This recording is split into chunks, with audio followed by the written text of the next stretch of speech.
Assalamualaikum warahmatullahi wabarakatuh. Bismillahirrahmanirrahim. Alhamdulillahirabbil alamin. Wassalatu wassalamu ala sayyidina Muhammadin wa ala alihi wa ashabihi ajma'in, amma ba'du. Para santriwan dan santriwati Manhajul Ulum yang dirahmati oleh Allah, pada kesempatan kali ini saya ingin membincang tentang satu tema yang kembali dialami oleh perempuan secara khusus ketika berpuasa, yaitu ketika perempuan mengalami kehamilan dan sedang menyusui. Bagaimana kira-kira seorang perempuan yang sedang hamil atau menyusui ini harus berpuasa di bulan Ramadan? Perempuan yang hamil itu mengalami kondisi yang memang tidak seperti biasa.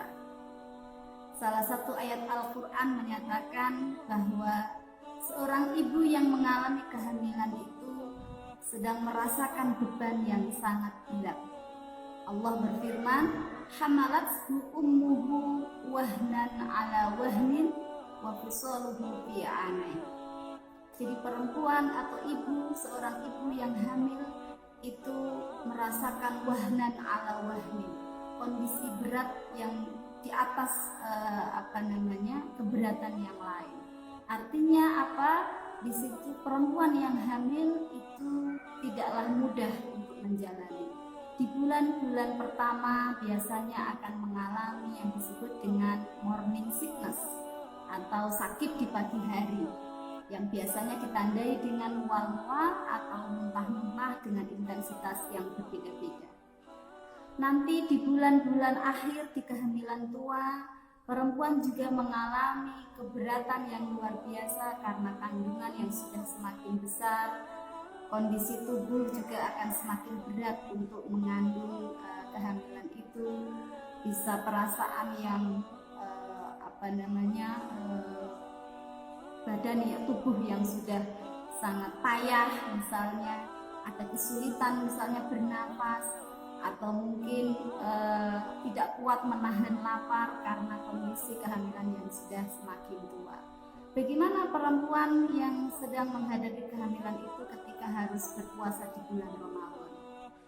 Nah, perempuan yang sedang hamil ini di dalam fikih, jika memang dia tidak kuat, maka diperbolehkan untuk tidak melakukan puasa.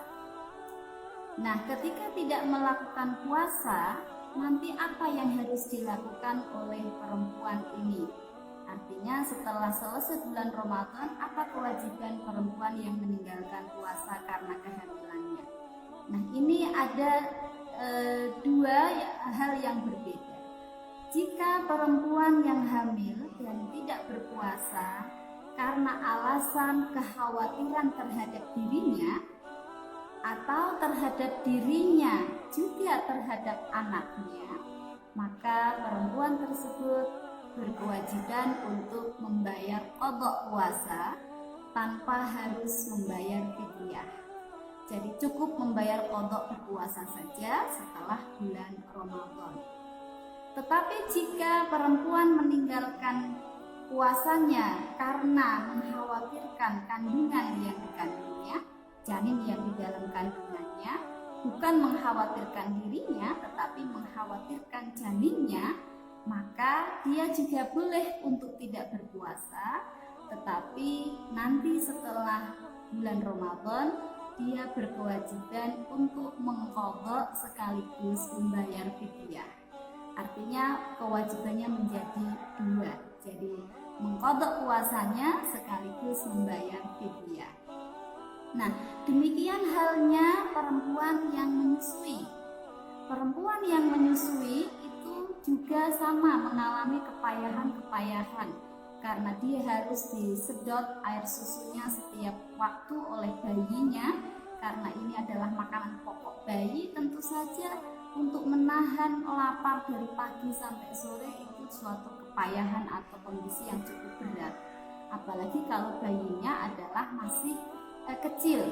Bisa jadi ibunya kuat tetapi bayinya tidak kuat, sehingga karena air susu itu keluar tergantung kualitas yang dimakan oleh ibu. Ketika ibu sehari tidak makan, bisa jadi air susu itu akan berubah dan bayi tidak merasa kenyang ketika makan. Sementara ini adalah makanan pokoknya.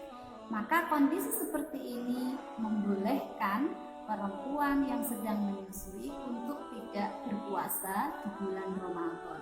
Lalu apa yang harus dilakukan? Nah, sama dengan orang yang sedang hamil, perempuan menyusui yang tidak bisa berpuasa di bulan Ramadan itu jika dia memang karena khawatir dirinya, karena kondisi tubuh dia yang tidak kuat untuk berpuasa, maka dia hanya berkewajiban qadha puasa. Atau dia tidak kuat dirinya karena dia mengkhawatirkan dirinya yang tidak kuat, plus mengkhawatirkan anaknya yang sedang disusui, maka dia cukup mengganti dengan berqadha atau mengganti puasanya nanti di bulan setelah Ramadan. Tetapi jika dia mengkhawatirkan anaknya saja, dia sebagai seorang ibu kuat untuk berpuasa, tapi dia khawatir anaknya nanti kualitas susunya itu akan berkurang atau akan berubah misalnya, sehingga anaknya nanti bisa kondisinya bisa berbahaya karena kekurangan asupan dari makanan pokok yaitu air susu ibu, kemudian dia tidak berpuasa, maka kewajibannya adalah mengqadha puasanya sekaligus membayar fidyah. Jadi perempuan yang hamil dan menyusui, jika dia hanya mengkhawatirkan janin dan anak yang disusui atau anak yang disusui bagi ibu menyusui, maka dia justru kewajiban untuk mengqadha sekaligus membayar fidyah. Fidyahnya berapa? Fidyahnya adalah setiap 1 hari puasa yang ditinggalkan itu membayar 1 mud beras atau makanan pokok. Berapa 1 mud itu? 1 mud adalah sama dengan 6 atau 7 kol. Nanti kalau yang ditinggalkan puasanya sehari berarti hanya membayar 6 atau 7 on itu. Kalau 2 berarti dikalikan 2 dan seterusnya. Dibagikan kepada siapa beras ini? Dibagikan kepada para fuqara dan masakin tentu saja. Ketika selesai bulan Ramadan. Jadi kita harus bisa memahami hal itu. Kenapa kalau kita mengkhawatirkan bayi kita atau janin kita justru mendapat kewajiban 2? Ini menurut saya ada satu hikmah di balik denda yang ada di dalam meninggalkan puasa bagi seorang yang hamil dan menyusui. Apa itu? Artinya menjaga keselamatan jiwa kita itu adalah sesuatu yang penting. Karena kalau jiwa kita ini rusak, itu akan berakibat pada kerusakan orang lain. Misalnya kalau seorang ibu yang hamil ini jiwanya rusak, tubuhnya rusak, dia tidak sehat gara-gara berpuasa misalnya, dia harus sakit, menahan lapar tidak kuat, itu akan membahayakan janinnya. Tetapi kalau janinnya yang sakit, ini tidak membahayakan ibunya, barangkali seperti itu, sehingga ibu ini harus kuat sebelum anaknya kuat. Begitu juga ketika orang menyusui, kalau dia tidak kuat, itu yang berbahaya bukan hanya dirinya tetapi juga anaknya. Kalau ibu ini tidak kuat berpuasa, dipaksa untuk kuat berpuasa, maka yang kena imbasnya bukan hanya dirinya sendiri sebagai seorang ibu, tapi juga orang lain yaitu anaknya. Nah, maka karena dia itu sudah bisa menyelamatkan 2 orang ini, maka kemudian dendanya ibaratnya gantinya itu lebih ringan karena dia sudah berkontribusi menyelamatkan 2 orang sekaligus, yaitu dirinya sendiri sekaligus anaknya. Tapi kalau hanya memperhatikan anaknya itu yang istilahnya yang berakibat hanya pada 1 orang, tapi kalau dirinya ini bisa berakibat juga kepada anaknya. Nah, inilah hukum yang ada di dalam fikih mazhab Syafi'i terutama. Nah, kita harus mengetahui bahwa ketika perempuan yang hamil atau menyusui ini membutuhkan banyak sekali asupan-asupan dan gizi yang baik. Oleh karena itu kita harus memperhatikan. Makanya agama pun cukup perhatian sekali ketika saatnya berpuasa untuk memenuhi kebutuhan gizi itu perempuan boleh untuk tidak berpuasa. Nah, ini harus menjadi perhatian kita bersama. Betapa syariat Islam itu punya kepekaan dan perhatian terhadap perempuan saat mengalami atau saat menjalani proses reproduksinya. Kalau kemarin kita berbicara soal haid dan istihadah, hari ini masih ada juga kelanjutan yaitu tentang kehamilan dan menyusui. Ini adalah bagian dari proses reproduksi yang dijalani oleh perempuan. Nah, kalau agama saja punya perhatian terhadap perempuan ketika mengalami kondisi-kondisi khusus seperti itu, maka kita sebagai orang yang beragama juga harus punya kepekaan itu.